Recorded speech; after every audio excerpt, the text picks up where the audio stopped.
13-13.5 कोटी जनतेने दिल्यानंतर झालेला आहे।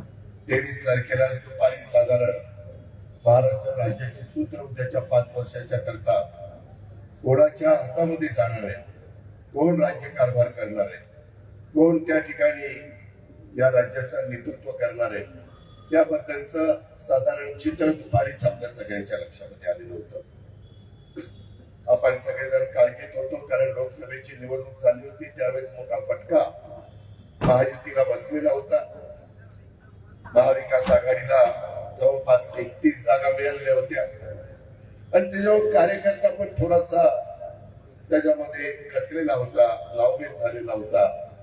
आता विधानसभा 5 महिन्याने कसं होणार, काय होणार, या विवंचनेमध्ये ते सगळेजण होते, आम्ही पण होतो। एकनाथराव शिंदे असतील, देवेंद्रजी असतील, मी असेल, आमच्या घटक पक्षांचे सगळे सहकारी असतील, आम्ही पण जरा काळजीत होतो किंवा असा एकतर्फी कौल आपल्याला आपल्या भागातली जनता देईल असं वाटलं नव्हतं। परंतु आम्ही काही ईव्हीएम वर त्या ठिकाणी दोष दिला नाही। शेवटी जनतेच्या मनामध्ये जे असतं ते जनता करत असते। शिवशाहू फुले आंबेडकरांच्या विचाराची जनता, घटनेचे शिल्पकार डॉक्टर बाबासाहेब आंबेडकरांनी संविधान दिलेला, मताचा अधिकार दिलेला आहे। कुठला अधिकार कशा पद्धतीने वापरायचा याबद्दलचा फार बारकाईने विचार करणारे इथले मतदार आहेत, राज्यातले मतदार आहेत आणि त्याच्यामुळं आम्ही सगळ्यांनी विचारपूर्वक आपल्याला पुन्हा नव्या जोमात लोकांच्या समोर जायचं आणि तशा पद्धतीने आम्ही तयारीला लागलो। जूनचा अर्थसंकल्प मी सादर करत असताना काही योजना आम्ही एकनाथरावजी देवेंद्रजींनी तयार केल्या, त्या जनतेच्या करता दिल्या। त्याच्यामध्ये लाडकी बहीण योजना ही फारच माझ्या महिला वर्गाच्या मध्ये पॉप्युलर झाली, तेही अलीकडे सगळीकडे महाराष्ट्रात फिरत असताना पाहायला मिळतं। आणि एक इतरही वेगवेगळ्या 3, 5, 7.5 हॉस्पिटलच्या विजेची बिलं माफ केली, झिरोचं बिल आम्ही सगळ्यांना त्या ठिकाणी दिलं। विरोधकांनी टीका केली, हा चुनावी जुमला आहे, हे नंतर बंद होणार आहे, हे देणारच नाही, त्यांच्यामध्ये धमकच नाही, आर्थिक कुठल्याची ताकदच नाही। साहजिक आहे, ते त्यांच्यापर्यंत बोलणार, आम्ही सांगत होतो आम्ही खोटं बोलणार नाही, आम्ही हे करून दाखवणार आणि सगळ्या गोष्टी आजपर्यंत करून दाखवल्या आणि त्याच्यातून निकाल आला। आणि महाविकास आघाडीला ते पचू शकला नाही, त्यांना तो निकाल असा लागू शकतो हे त्यांना सहजच होईना आणि मग ईव्हीएमच्या बद्दल सातत्याने काही ना काही टीकात्मक बोलण्याचा त्यांनी सुरुवात केली। कुठं आंदोलन कर, कुठं सह्या कर। वास्तविक देशाचे सर्वोच्च जे सुप्रीम कोर्ट आहे, त्या सुप्रीम कोर्ट मध्ये देखील अनेकदा न्याय व्यवस्थेमध्ये काम करणाऱ्या मान्यवरांनी हे कुठेही आम्ही बदलणार नाही, हे बरोबर आहे, हे सातत्याने सांगण्याचा प्रयत्न केला, परंतु त्याच्याकडे सोपस्कर दुर्लक्ष करून हे त्यांच्या कार्यकर्त्यांना बरं वाटावं म्हणून त्यांनी ती सगळी गोष्ट केली। ठीक आहे, तो त्यांचा अधिकार, पण तो निकाल लागल्यानंतर आम्ही सगळेजण एकत्र बसलो। जवळपास भारतीय जनता पक्षाला 132 जागा मिळाल्या, राष्ट्रवादीला 41, शिंदे साहेबांना 57 जागा लढवल्या। त्याचं प्रमाण जर बघितलं तर भाजपला पर्सेंटेज सगळ्यात जास्त, नंतर राष्ट्रवादीला, नंतर शिवसेनेला, अशा पद्धतीनं हे सगळे चित्र पाहायला मिळालं। मला खरं तर नंतर लवकरच तुमच्या सगळ्यांचे आभार मानायला यायचं होतं, परंतु मी तिथं अडकून पडलो आणि सतत आमची चर्चा होत होती। कधी दिल्लीला जावं लागत होतं, त्याच्यातून चर्चा होत होती आणि पुढं कसं करायचं, काय करायचं। साहजिकच भारतीय जनता पक्षाचे मुख्यमंत्री होणार होते आणि उपमुख्यमंत्री राहिलेले 2 पक्षाचे होणार होते, परंतु काही वेगवेगळ्या कारणामुळे ते उशीर होत गेला। मी तुमच्याकडे 14 तारखेलाच येणार होतो, मी ठरवलेलं होतं 14 तारखेला जाऊन बारामतीकरांच्या पुढे नतमस्तक व्हायचं, त्यांना अभिवादन करायचं, त्यांना सॅल्यूट करायचा आणि त्यांनी जी जबाबदारी दिली, मला 1 लाखापेक्षा जास्त मताधिक्याने विजय केला आणि त्याच्यामुळे माझ्यासारख्याची जबाबदारी आता वाढलेली आहे। यापुढील काळात देखील बारामती विधानसभा मतदारसंघातल्या प्रत्येक मतदाराच्या अडीअडचणी सोडवण्यासाठी राज्य सरकारचा प्रतिनिधी बारामतीकरांचा लोकप्रतिनिधी या दृष्टिकोनात मी कायम कटिबद्ध राहण्याचं ठरवलेलं आहे आणि अशी ग्वाही देखील मी आजच्या या कार्यक्रमाच्या निमित्तानं आपल्या सगळ्यांना देऊ इच्छितो. सगळ्यांचं लक्ष लागलेलं होतं. मला अनेक जण म्हणायचे लोकसभेला 48,000 मतांनी माझा लोकसभेचा उमेदवार मागे राहिलेला होता, आता इथं कसं होणार. परंतु कार्यकर्ता कामाला लागलेला होता. सगळेजण आपापल्या परीनं काम करत होते. वेगवेगळ्या प्रकारचे आरोप झाले, वेगवेगळ्या प्रकारची टीका टिप्पणी झाली, परंतु एक आम्ही भूमिका स्वीकारलेली होती. जनसन्मान यात्रेच्या निमित्तानं देखील महाराष्ट्रामध्ये फिरत असताना कुणावरही टीका करायची नाही. आपण ज्या काही लाभाच्या योजना दिलेल्या आहेत, आपण जे काही काम केलेलं आहे आणि उद्याच्या काळामध्ये पुन्हा जनतेने संधी दिल्यानंतर 5 वर्षाच्या करता जे महाराष्ट्राच्या सर्वांगीण विकासाच्या करता विजन एकनाथराव देवेंद्रजी आम्ही सगळ्यांनी डोळ्यांसमोर ठेवलेलं आहे, ते विजन कृतीमध्ये आणण्याच्या करता आम्ही सगळ्या भागामध्ये फिरत होतो. लोकांना आव्हान करत होतो, माय माऊलींना आव्हान करत होतो, माझ्या बहिणींना आव्हान करत होतो, आमच्या तरुणींना आव्हान करत होतो आणि शेतकरी वर्गाला, कष्टकरी वर्गाला, सगळ्या घटकांना आव्हान करत होतो. सगळ्यांचं ऐकून घेण्याचं काम मतदार राजा करत होता आणि त्याच्यातून नंतर देशाचे पंतप्रधान असतील, गृहमंत्री असतील, इतर अनेक दिग्गज नेते हे आपापल्या परीनं महाराष्ट्र पिंजून काढत होते. विरोधकांमधले देखील नेतेगण महाराष्ट्र पिंजून काढत होते. पण शिवशाहू फुले आंबेडकरांच्या महाराष्ट्रातल्या जनतेने कधी न भूतो न भविष्यती महाराष्ट्राची निर्मिती 1 मे 1960 ला संयुक्त महाराष्ट्राचा मंगल कलश स्वर्गीय यशवंतराव चव्हाण साहेबांनी आणला. आज ती आठवण आहे, आज त्याची नोंद इतिहासामध्ये झालेली आहे. आणि तेव्हापासून जेवढ्या निवडणुका झाल्या 57, 62, 67, 72, 78, 80, 85, 90, 95, 99, 2004, 2009, 2014, 2019 आणि 2024 कधीही काँग्रेस एक संघ असताना, विरोधक अतिशय कमकुवत असताना देखील इतकं एकतर्फी मतदान झालेलं नव्हतं. ते मतदान या माझ्या विदर्भ, मराठवाडा, उत्तर महाराष्ट्र, कोकण, पश्चिम महाराष्ट्र या सगळ्या भागातल्या चांद्यापासून बांद्यापर्यंत जनतेने केलं. आणि तो कौल बघितल्यानंतर अक्षरशः आम्ही तर म्हणजे विचार करायला लागलो की बाबा आता एवढी मोठी जबाबदारी आपल्या खांद्यावर मतदारांनी टाकलेली आहे, बारामतीकरांनी टाकलेली आहे. चिराई भाग असेल, बागायती भाग असेल, माझं शहर असेल, माझा सगळा परिसर असेल, या परिसरामध्ये आजपर्यंत अनेक निवडणुकीमध्ये तुम्ही मताधिक्य दिलं, परंतु यावेळेस 8व्यांदा निवडणूक होती आणि लोकसभेच्या निकालानंतर निवडणूक आलेली होती. आणि तुम्ही ज्यावेळेस सकाळी काउंटिंग सुरू झालं त्यावेळेस तर काही चॅनलवाल्यांनी कहरच केला. काउंटिंगला पोस्टल बॅलेटमध्ये अजित पवार पिछाडीवर झाले. आमच्या मातोश्री तर आमच्या घरामध्ये देवघर आहे, तिथं जाऊन आई बसली. माझी मोठी बहीण तिच्या जवळ होती. अगं विजू अक्का कसं असं झालं? ती म्हणायची नाही, हे असं नाहीये, आम्ही बारामतीमध्ये फिरलोय, काळजी करू नको. ती आपले देवाचं जप करत बसली, विठ्ठला पांडुरंगा, पांडुरंगा विठ्ठला. आणि मग नंतर मी एकाला फोन केला, काय बाबा हे काय नक्की काय? म्हणजे काय नाही, आपल्याला 60-70% मतं मिळत आहेत, आपण पुढे आहोत. आणि नंतर काही बारामतीकरांनी जी बटणं दाबली त्याच्यामध्ये आपण मागे राहिलो नाही, सतत प्रचंड धीट आपण पुढे चाललो. आणि अनेकांचं तुमचं सगळ्यांचं कार्यकर्त्यांचं स्वप्न होतं, काही जीवाभावाच्या बारामतीकरांचं स्वप्न होतं, माझ्या मतदार राजाचं स्वप्न होतं. त्यामध्ये आपल्याला लाखाच्या पुढे मताधिक्य मिळवायचं. आणि खरोखरीच बारामतीकरांनी उभ्या महाराष्ट्राला 1 लाखाच्या पेक्षा जास्त मताधिक्य मिळवून एक ऐतिहासिक अशा प्रकारचा करिश्मा करून दाखवला. आणि त्याच्यामुळे मी पुन्हा विचार करायला लागलो की आपल्याला, मला पहिली टर्म मिळाली ती 91 ते 95 मिळाली, अशा 7 टर्म मिळाल्या. आता 8वी टर्म मिळते.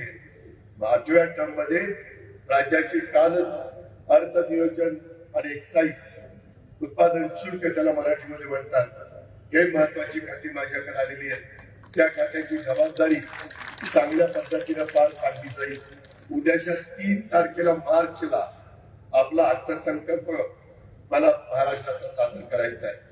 देवेंद्रजी एकनाथराव यांच्याशी चर्चा करून मी ज्यावेळेस अर्थसंकल्प 3 ला अधिवेशन सुरू होईल, सुरुवातीला मी पुरवणी मागण्या मांडली यंदाच्या वर्षाच्या शेवटच्या, आणि नंतर साधारण अर्थसंकल्पाचा दिवस कामकाज सल्लागार समिती आणि कॅबिनेट मिळून ठरवेल. ते पहिल्या आठवड्यातच असेल आणि तो अर्थसंकल्प मांडत असताना जनतेने ज्या आशा आकांक्षांनी आम्हाला निवडून दिलेल्या आहे, ज्या अपेक्षा जनतेने आम्हाला निवडून दिलेल्या आहे, त्याच्यातल्या बऱ्याच या गोष्टी कशा आम्हाला जनतेच्या करता देता येतील त्याबद्दलचा मनापासूनचा प्रयत्न. आणि हे सगळं करत असताना राज्याची आर्थिक शिस्त बदलणार बिघडणार नाही. राज्याची जी नेहमी देशाच्या इतर असणाऱ्या राज्यांमध्ये आपली जी परंपरा आहे, जी पहिल्यापासून स्वर्गीय यशवंतराव चव्हाण साहेबांच्या पासून जोपासली गेलेली आहे, त्याच रस्त्याने त्याच परंपरेने या राज्याला पुढे देण्याच्या करता आम्ही सगळे महायुतीचे घटक, सगळे विधायक, सगळे सहकारी आणि मुख्यमंत्र्यांसहित आम्ही सगळे मंत्रिमंडळातले माझे सहकारी हे त्या संदर्भामध्ये व्यवस्थितपणे पुढे जाऊ. आपण काळजी करू नका. 5 वर्षाचा कार्यक्रम, ज्या ज्या काही गोष्टी निरा करा, सिंचन योजना असेल, माझं धनाई सिरसाईचं बंद पाईपलाईनचं पाण्याच्या बद्दलचा प्रश्न असेल, माझ्या लाकडी लिंबोडी उपसा सिंचन योजनेचा पाणी माझ्या इकडच्या भागात इंदापूर बारामती तालुक्यामध्ये देण्याच्या संदर्भातलं काम असेल, आपले वेगवेगळ्या केटीवेअरचं रूपांतर वेगळ्या पद्धतीनं पाणी अडवण्याच्या दृष्टिकोनातनं करण्याचं काम असेल, हे सगळे प्रश्न अतिशय चांगल्या पद्धतीनं सोडवण्याच्या करता मी आता उद्या माझा दिवस पुण्यामध्ये जाणार आहे. मगाशी आमचे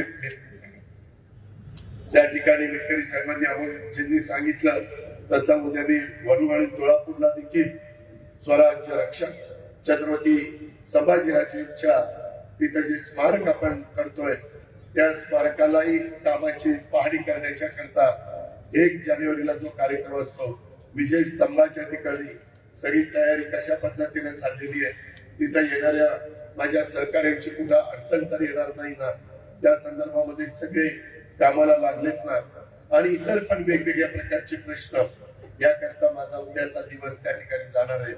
त्या संदर्भामध्ये परवा दिवशी मात्र मला जाऊन 4 विधिवत आपल्या वित्त नियोजन आणि एक्साईजचा घ्यावा लागणार आहे. या पद्धतीनं पुढे जायचंय. अनेकांचे निवेदन येत आहेत, अनेक जण सांगतायत की दादा हे काम आमचं झालं पाहिजे, ते काम झालं पाहिजे. एकदा ह्या सगळ्या माझ्या मंत्रिमंडळातल्या सहकार्यांनी आपापले विभाग त्या ठिकाणी त्यांची जबाबदारी स्वीकारून त्यांना कामाला लागू द्या आणि मग हे बाकीचे प्रश्न सोडवण्याच्या करता यावेळेस थोडेसे काही बदल हे मी त्या बाबतीमध्ये करतोय.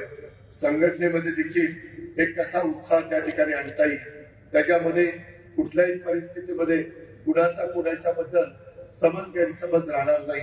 संस्था उत्तम पद्धतीने आपल्या कशा चालतील, येणाऱ्या वेगवेगळ्या प्रकारचे प्रश्न हे आपल्याला सोडवण्याच्या करता केंद्राची मदत कुठं कुठं आपल्याला घ्यावी लागेल. वेळ पडली तर पंतप्रधान आणि गृहमंत्री यांच्याकडे जाऊन त्याचा पाठपुरावा कशा पद्धतीने आपल्याला करावं लागेल, त्या सगळ्याचं नियोजन या 5-6 दिवसात अधिवेशनाच्या काळामध्ये देवेंद्रजी, मी आणि एकनाथरावांनी आम्ही ठरवलेलं आहे. त्याबद्दल आपण तीव्र शंका मनामध्ये बाळगू नका.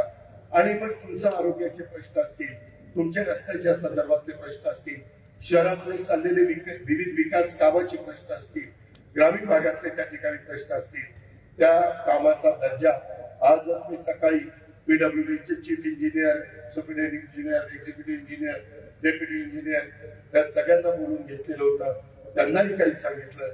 मी आज या आभाराच्या निमित्तानं तुम्हाला सगळ्यांना सांगतो, बाबांनो, काही कार्यकर्ते कामं घेतात परंतु ती कामं दुसऱ्याला विकतात. हे धंदे बंद करा, हे असलं करू नका. ज्याच्यात स्वतःला काम करण्याची धमक आणि ताकद आहे त्यांनी जरूर काम घ्या, काम दर्जेदार करा. उद्याच्याला एवढं मोठं बहुमत या महायुतीला मिळालेलं आहे की याच्यामध्ये पारदर्शकता याला सगळ्यात जास्त प्राधान्य देण्याचं स्वतः मुख्यमंत्र्यांनी ठरवलेलं आहे आणि आम्ही सगळ्यांनी त्याला साथ द्यायचं ठरवलेलं आहे, त्या गोष्टीला साथ द्यायचं ठरवलेलं आहे. आणि म्हणून मधल्या काळामध्ये विरोधकांनी कुठं मलिदा गँग आमची गँग म्हटलं, कुठला मलिदा, कुठली गँग, कुठलं काय, परंतु एवढं वातावरण खराब करण्याचा प्रयत्न केला.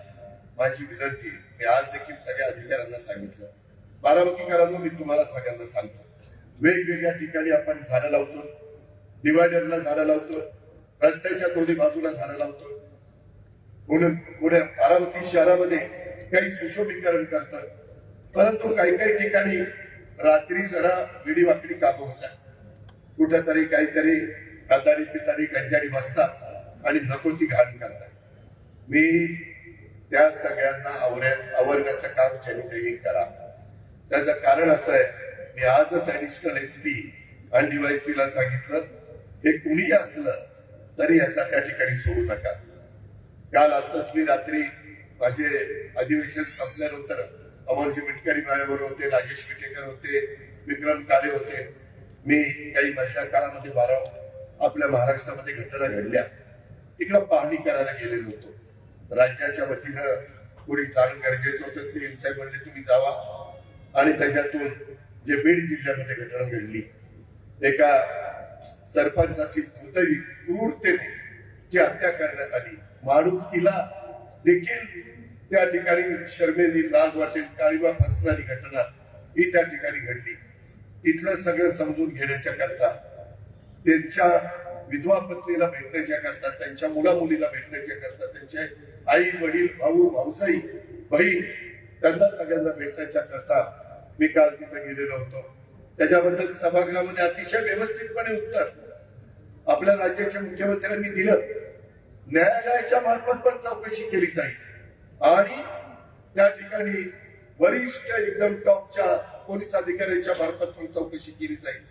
काही झालं तरी याबद्दलचा मास्टर माइंड जो कोणी असेल, कुणी असू द्या, त्याला सोडायचं नाही. भले त्याची किती मोठी किंमत मोजावी लागली तरी चालेल, अशा पद्धतीनं सभागृहाला आश्वासित केलं. आजही मला काही मित्रमंडळी भेटली, त्यांनाही मी सांगितलं सकाळी की असले कुठल्याही गोष्टी आपण खपून घेणार नाही.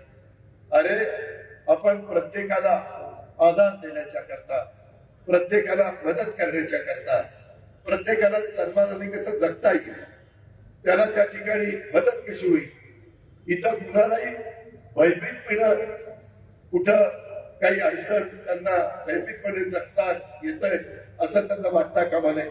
या पद्धतीचा आम्ही सगळं विचार करतो आणि त्याच्यातून ज्या काही गोष्टी सांगायच्या त्या सांगितलेल्या आहेत.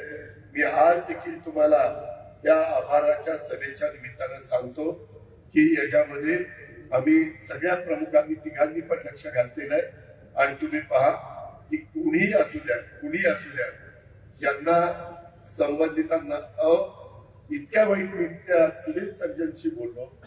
सिव्हिल सर्जन म्हणला की दादा पोस्टमॉर्टम करताना आजपर्यंत अशा प्रकारची केस मी आयुष्यात बघितली नाही. एखाद्या प्राण्याला पण एखादी काठी मारताना आपण म्हणतो अरे कशाला मारतो, जाऊ दे ना बाबा, इकडे जाईल ते.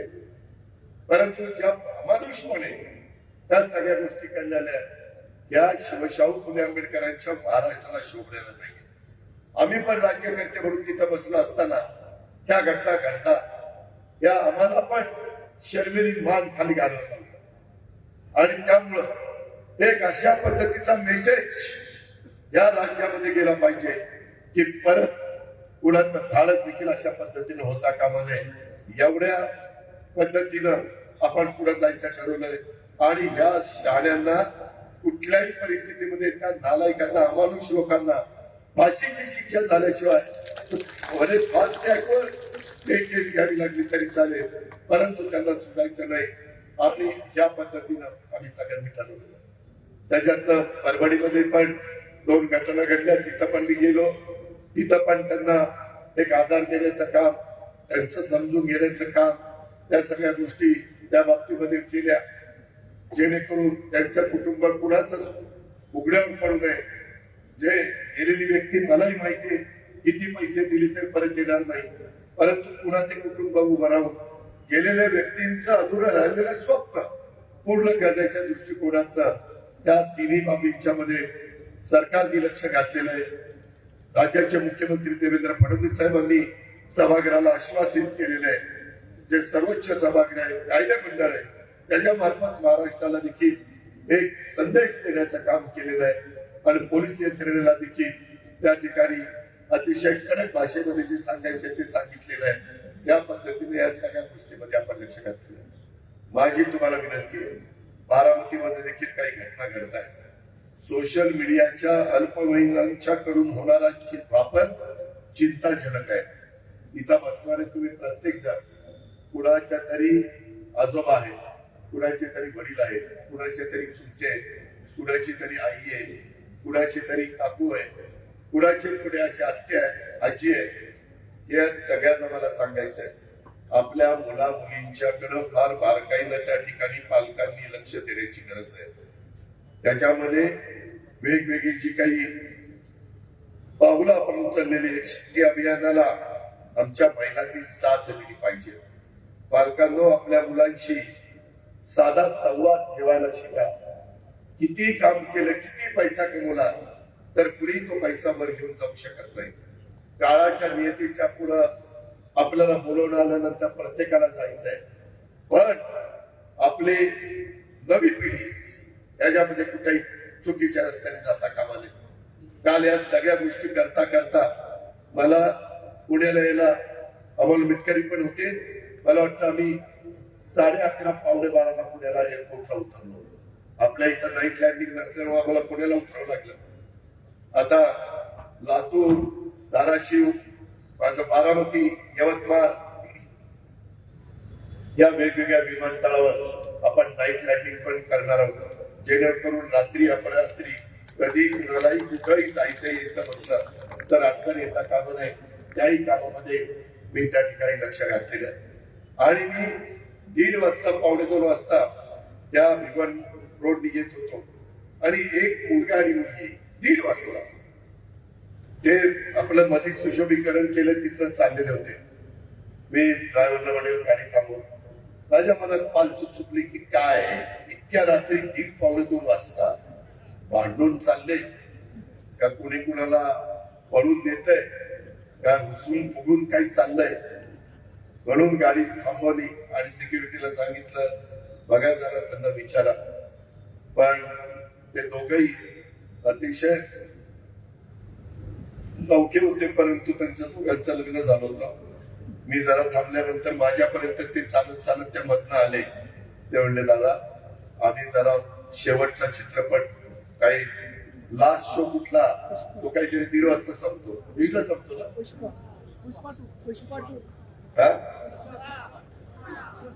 हा तो संपला. आणि म्हणले ते चालत चालत तुम्ही गेलेला असं पाहत पाहत पाहत चाललं. म्हणलं दुसरं काही नाही ना, नाही म्हणलं दुसरं काही नाही. दोघंही हसले. म्हणलं सगळं रुळावर आहे, काळजी करायचं कारण नाही. पण माझी विनंती तुम्हालाही कुठं रात्री अपरात्री जाताना काही दिसलं किंवा कोण काही चुकीचं वागत असलं तर त्याला तिथल्या तिथं आपण नीटपणे समजावून सांगितलं तर या गोष्टी थांबतात. 2 महिन्यामध्ये वेगवेगळ्या प्रकारचे गुन्हे रोखण्यामध्ये देखील शक्ती अभियानाला महिलांनी साथ दिली, तर त्याच्यामध्ये पोलिसांना निश्चितपणे एक यश आलेलं आहे. व्हॉट्सअपला डीपी ठेवणं, स्टेटस ठेवणं, इंस्टाग्राम असेल, फेसबुकवर रील अपलोड करणाऱ्या मुलांवर लक्ष ठेवणं, तसेच महिलांवरील अत्याचार रोखणं, यासाठी अभियानाच्या माध्यमातून आपण या सगळ्या पोलीस यंत्रणेला, वरिष्ठ अधिकाऱ्यांना बरोबर घेऊन काम सुरू केलेलं आहे. मोठे गुन्हे रोखण्यात त्याच्यातनं आपल्याला बारामती नव्हे तर सगळीकडेच त्या ठिकाणी लक्ष द्यायचं आहे. आपली मुलं कोणाच्या संगतीमध्ये आहेत, सोशल मीडियाचा ते कसा वापर करतायत, याकडे देखील पालकांनो कृपा करून तुम्ही त्या ठिकाणी लक्ष देणं गरजेचं आहे. शक्ती अभियानाला महिलांचा प्रतिसाद चांगला आहे, परंतु या सगळ्या गोष्टी होत असताना आपण तक्रारी करता पेट्या ठेवल्यात, बाकीच्या सगळ्या गोष्टी त्या ठिकाणी केलेल्या आहेत आणि त्याच्यामुळं त्या सगळ्या बाबतीमध्ये मीडियामध्ये देखील वेगवेगळे वार्ता पत्रकार त्याच्याबद्दलच्या बातम्या देत आहेत. माझी तुम्हालाही विनंती आहे की कुठेही बारामतीकरांना कमीपणा येईल, आपल्या आई वडिलांना कमीपणा येईल, आपल्या नावाला गालबोट लागेल अशा पद्धतीची गोष्टी होऊन देऊ नका. आणि सगळं जे करतोय त्याच्यामध्ये बऱ्याचदा डिवायडरला लावलेली झाडं काही काही तुटून जातात. काय त्यांना मिळतं कुणाला माहिती. अरे किमान तुम्हाला झाडं लावता नाही आली तर लावलेली झाडं निपणे जगवा ना बाबा. त्याच्यामध्ये त्या कुठं काहीतरी वेड वाकडं. आता मी येताना बघितलं पोपटराव तुपेंचा बंगला, त्याच्यासमोर एवढी लोक बसलेली होती. आपल्याला सगळीकडे ते वेगवेगळ्या प्रकारे. मला माळेगावकरांना पण सांगायचंय त्या डिवायडर मध्ये काय लावलंय काय नाही.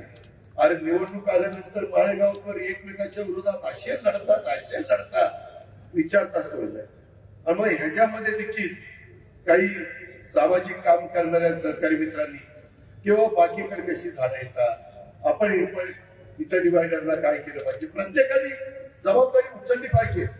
एकटा अजित पवार किती 24 तास राबला तरी त्याच्या बापाच्या ते शक्य होणार नाही. त्याला तुमची सगळ्यांची साथ पाहिजे, तुमचा सगळ्यांचा प्रतिसाद पाहिजे. कुठं तुम्हाला जाता येता कुणी काहीतरी वेडवाकडं करत असेल तर मी आता सीसीटीव्ही कॅमेऱ्याची संख्या पण वाढवणार, पण आपल्याला पण आपण शिस्त लावून घेतली पाहिजे. कुठेही कचरा कुठेही घाण हे करून त्या ठिकाणी चालणार नाही. आपल्या सर्वांचं शहर. बाहेरची लोक आल्यानंतर कौतुक करतात, परंतु ते कौतुक करत असताना आपण आपल्या जबाबदारीतून बाजूला जाता कामा नये. मी तुम्हाला आज समारोपात या माझ्या आभाराच्या सभेच्या निमित्तानं सांगतो की आजपर्यंत तुम्ही माझी 7 टर्मची कारकीर्द बघितली. या 8व्या टर्मची कारकीर्द 7 टर्मला मी जेवढा विकास केला नाही तशापेक्षा जास्त विकास या 8व्या टर्मला मी करून टाकला. इथं ही सगळी शाळा मी काढणार आहे. तिथं पश्चिम उत्तर अशी शाळा बांधणार आहे आणि तिथंच वरच्या मजल्यावर पूर्वेकडे बघून मुलांनी आतमध्ये जायचं. पटांगण वाढवणार आहे. खूप काही गोष्टी आपल्याला करायच्या. बाबूजी नाईकवाडा आज गेलो होतो, पुण्याचं काम झालेलं आहे. मला ते काम मागच पूर्ण करायचं होतं. ही कामं इतकी किचकट आहे. आता पूर्वीसारखं दगड घडणारी माणसं मिळत नाही. त्याच्यामुळे या कामाला थोडा विलंब होतो. तुम्हाला त्याच्यामुळे त्रास सहन करावा लागतो ह्याची जाणीव मला आहे. मधी नटराजच्या समोर ती नंदीच्या समोर काय माझी इतकी चेष्टा मस्करी केली. काय केलंय काय काही तर एक टीम पाठवली. मला आज माझे अधिकारी सांगत होते आणि सर्वे केला की तुम्ही काय केलं. अधिकारी पीडब्ल्यूडीचे म्हणले या सांगतो काय केलं. जे तज्ञ लोक आली होती त्यांना त्यांनी दाखवलं. ते म्हणले बरोबर आहे, तुम्ही केलेलं बरोबर आहे, ह्याच्यात चुकीचं काय. ते म्हणले तुम्हाला ज्यांनी सांगितलं चुकीचं आहे त्यांना जाऊन सांगा हे बरोबर आहे. या सगळ्या गोष्टी आहेत. अरे बाबा नो, ह्याच्या आधी बारामती लहान होती. कुणी कुठेही कसाही गेला वाहनांची संख्या कमी होती, माणसांची संख्या कमी होती. आता तुम्हाला जिथं वन वे ट्रॅफिक असेल तिथं वन वेनीच जावं लागणार आहे. उलट त्या ठिकाणी जाऊन चालणार नाही. त्याच्यामध्ये रॉंग साईडने जाऊन चालणार नाही. या सगळ्या गोष्टी शेवटी तुम्ही प्रतिसाद दिला तर होणार आहे. अशा अनेक गोष्टी आपल्याला सुपापरगडा असेल, माळेगाव असेल, पंढरा असेल, तिकडे निमूत असेल, तिकडे काठेवाडी असेल, सगळ्या शहरांच्या मध्ये तिकडे सांगवी असेल, ह्या सगळ्या गोष्टी करायच्या. त्याच्याकरता तुम्ही सहकार्य आपल्या नवीन पिढीला ती शिस्त त्या ठिकाणी लावायची. हे पण मी आपल्याला सगळ्यांना या निमित्तानं सांगू इच्छितो. तुम्ही तर अक्षरशः बारामतीकरांच्यावर एक पुस्तकच लिहिलं पाहिजे.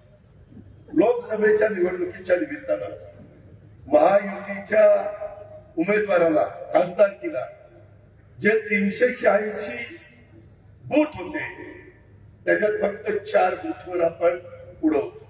4 382 बूथवर मागं. आणि आता 382 बूथवर पुढं, 4 बूथवर मागं. एकात 5, एकात 7, एकात असंच काहीतरी 7, 11, 54 आणि 55. त्याच्यामध्ये कराडवाडी तर एवढीशी वाडी पण तिथं पण 55 मागे राहिलो. ढाकाळ्याला चोपन्नी मागे राहिलो. बारामती नगर परिषदेमध्ये एक 131चा बूथ आहे, तिथं 11 मागे राहिलो, बुलढाण्याला 7 मागे राहिलो. अशा पद्धतीनं झालं. पण बाकीच्यांनी धो मत दिली, धो मत दिली.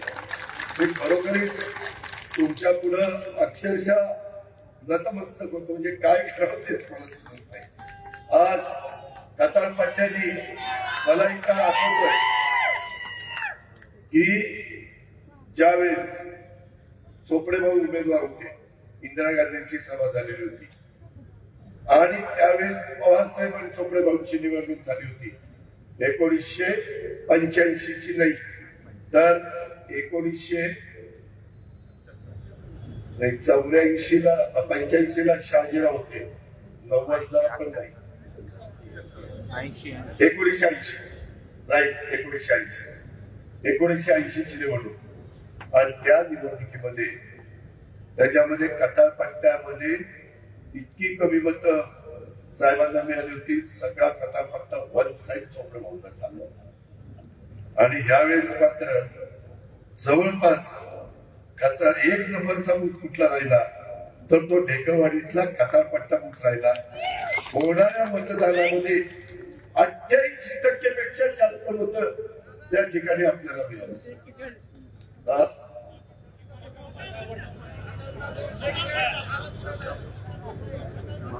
होय ना, मी तेच सांगतो शामराव. म्हणजे त्यावेळेस या सगळ्यांनी, आता सगळेजण एकोप्याने तिथं काम करतात. त्याच्यानंतर जळोचीनं 82% मतं त्या ठिकाणी दिली, ढेकळवाडीनं 82% मतं दिली, बारामती 176 नगर परिषद त्यांनी जवळपास 80-81% मतं दिली, बाबुर्डीनं 80-81, मागच्या वेळेस बाबुर्डी पुढे होती, यावेळेस बाबुर्डी पुढे राहिली, मासावाडीनं 80% मतं, खंडोबाचीवाडीनं 80% मतं, करावागजने 80% मतं. मागच्या वेळेस करावागज मायनस आणि यावेळेस मी गेल्यावर म्हणले दादा तुम्ही फक्त पेटी बघायची, प्लस करून टाकलं. काय म्हणजे डोक्याच्या काढण्याच्या पलीकडे.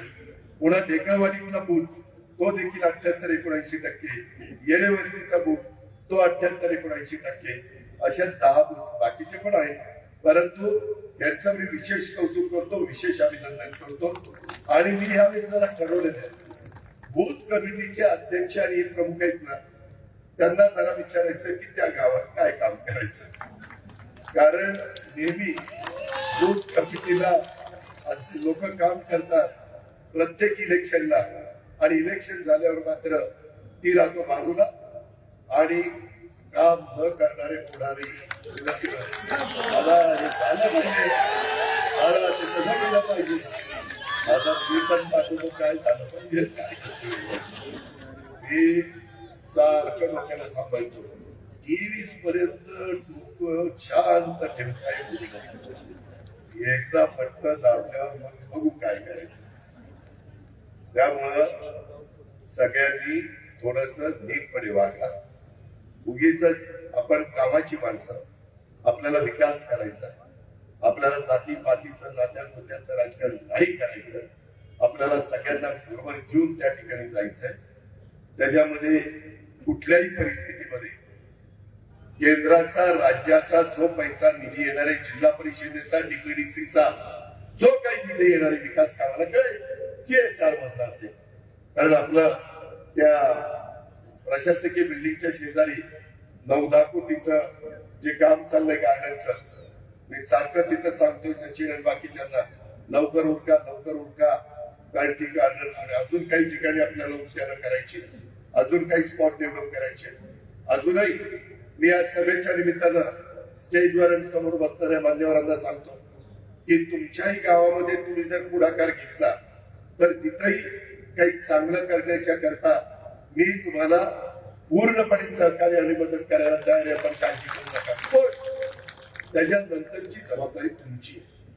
काही काही गोष्टीच्या बद्दल मी शेवटच्या सभेमध्ये बोललो होतो की दत्त मंदिराच्या बद्दल आणि माझ्या गणेश मंदिराच्या बद्दल त्या कामाच्या करता आपण परवाच दत्त जयंतीच्या निमित्तानं भूमिपूजन करून काम सुरू केलेलं आहे. अशा पद्धतीनं आज देखील मी तिथं दशक्रिया विधीच्या ठिकाणी काही गोष्टी टिकल्या आणि बाकीच्यांना सगळ्यांना करायला सांगितलेल्या आहे. इथल्या प्रत्येक घटकाच्या करता स्मशानभूमी असेल, दफनभूमी असेल किंवा काही त्यांचा महत्वाचा प्रश्न असेल ते सोडवण्याच्या करता आम्ही कुठेही तसोवर देखील कमी पडणार नाही. परंतु ते सगळ्यांच्या करता काम आहे, ती कुणाची एकट्या दुकट्याची मक्तेदारी नाहीये. हे पण आपण सगळ्यांनी दारामध्ये घेतलं पाहिजे. आणि जे एनजीओज आहे, काही काही वाटतं की आपल्यालाही आपल्या शहराच्या करता, आपल्या गावाच्या करता काहीतरी आपण करावं, तर त्यांनी हक्काने माझ्याकडे यावं. त्याकरता त्यांच्या मनामध्ये काय आहे, आज पण माझ्या काही सहकारी मित्रांनी ग्रीन सिटीच्या निमित्तानं एक चांगला इथलं पर्यावरण राहावं, इथलं वातावरण चांगलं राहावं, या दृष्टिकोनातनं आम्ही काही चर्चा केली. नवीन यंग जनरेशन ही खूप चांगल्या विचाराची आहे, ती अभ्यास करते. त्याच्याही माझ्यासारख्या कार्यकर्त्याला मनापासूनच समाधान आहे. आणि त्याच्यावर इथून पुढच्या काळामध्ये काम करत असताना ज्याला खरोखरी स्वतः काम करायचंय, त्याच्यामध्ये मी तर आज अधिकाऱ्यांना सांगितलं की तुम्ही स्पर्धा लावा, त्याच्यामध्ये कामाच्या क्वालिटीमध्ये कुठं हायगाई करू नका. आणि या सगळ्या गोष्टी करत असताना मला तुम्हाला सांगायचं की एकंदरीत बोर्ड कमिटी त्याच्याही मधून अधून आपण मेळावे घेत चालू आणि नवीन कार्यकर्त्यांची टीम, जुन्या नव्यांचा एक मिलाप, येणाऱ्या वेगवेगळ्या निवडणुकीच्या निमित्तानं देखील त्यामध्ये कसं आपल्याला चांगल्या विचाराची लोक तिथं देता येतील. अडचणी तर सगळीकडेच असतात, पण त्या अडचणीमधनं मात करून पुढे जायचं असतं. या पद्धतीनं आपण आपली सगळ्यांची कामं त्या ठिकाणी करत जाऊ. आणि मी एका बूथ कमिटीच्या कार्यकर्त्याला आज इथं सांगू इच्छितो, साधारणपणे 50 मतदार अशा पद्धतीनं तुम्ही बूथ मधल्या माझ्या सहकार्यांनी नियोजन केलं तर बूथ कमिटी कार्यकर्त्याला त्या 50 मतदारांशी कायम कनेक्टेड राहायला सोपं जाणार आहे आणि त्यांचे प्रश्न आणि अडचणी सोडवण्याच्या करता देखील मदत होणार आहे. मी माझ्या मंत्रालयातला पण काही सेटअप थोडासा बदलतोय, पुण्याचा पण सेटअप त्या ठिकाणी बदलतोय. बारामतीमध्ये देखील आरोग्याच्या संदर्भातला वेगवेगळ्या प्रकारे असं तिथं लोकांना माझं जरी 8 दिवसांनी किंवा 10 दिवसांनी येणं झालं तरी तुमचं काम नकलं नाही पाहिजे. मी अधिकाऱ्यांना पण आज थोडस ओझरतं सांगितलेलं आहे. आज सुट्टीचा दिवस होता तरी देखील मी दुपारी त्यांना घेऊन आपल्या सर्किट इन्स्पेक्शन बंगल्या पीडब्ल्यूडी गेस्ट हाऊसला बसलेलो होतो. तिथं पण आपण त्यांना सांगितलेलं आहे किंवा तुम्ही आत्ताच ठरवा, काम करायचं असेल आणि मनापासून काम करायचं असेल तर तुम्ही इथं पोस्टिंग मागा, इथं राहा. जर तुम्हाला करायचं नसेल तर मला बेलाशक सांगा की दादा तुमची जेवढा आवाका आहे, तुमची जी गती आहे ती गती आम्हाला सांभाळता येणार नाही, आम्हाला दुसरीकडे बदली द्या. मी त्यांना दुसरीकडे बदली देईल आणि जो माझी गती न चालू शकेल अशा अधिकाऱ्यांना मी इथं आणेन. त्याबद्दल काही काळजी करण्याचं कारण नाही. पण शेवटी ते अधिकारी, आपले कार्यकर्ते आणि सगळे सहकारी असा ते समन्वय झाला तरच त्याच्यातनं आपल्याला जे काही प्रश्न काही पेंडिंगला पडलेले ते मार्गी लावण्याचं काम आपल्याला होईल. दुसरी एक गोष्ट मी सांगतो, काही झालं तरी आता काम करत असताना मी आज अधिकाऱ्यांना सांगितलंय की जे नियमाने असेल ते होईल. काही काही ठिकाणी आता आज म्हणजे आज नाही, आपला हे ना फाटक आहे ना एअरपोर्टच्या तिथून मी एक असा नवीन रस्ता मोठा करायला सांगितलेला आहे. फार डायनामिक्सचा प्लॉट होता, सह्याद्री फार्मचा प्लॉट होता तिथपर्यंत. त्याच्यात काही लोकांनी मध्ये रस्ता चढवला, जुना रस्ता कटफडला झाला बऱ्याच वर्षापासूनचा. आता इथं संपतराव सतत लोकांचे बाकीचे सगळे वडीलधारी त्यांना माहितीये फार जुना रस्ता. आणि काही जण म्हणले नाही ही रस्ता शिवचा होता, आमचा आहे. मी आज बारामतीकरांना सांगतो, सुप्रीम कोर्टाने निकाल दिलेला आहे, जे रस्ते 20 वर्षापूर्वीचे झालेले ते रस्ते सार्वजनिकच राहतील, तिथं कुणाची मालकी राहणार नाही, सरकारची मालकी राहील.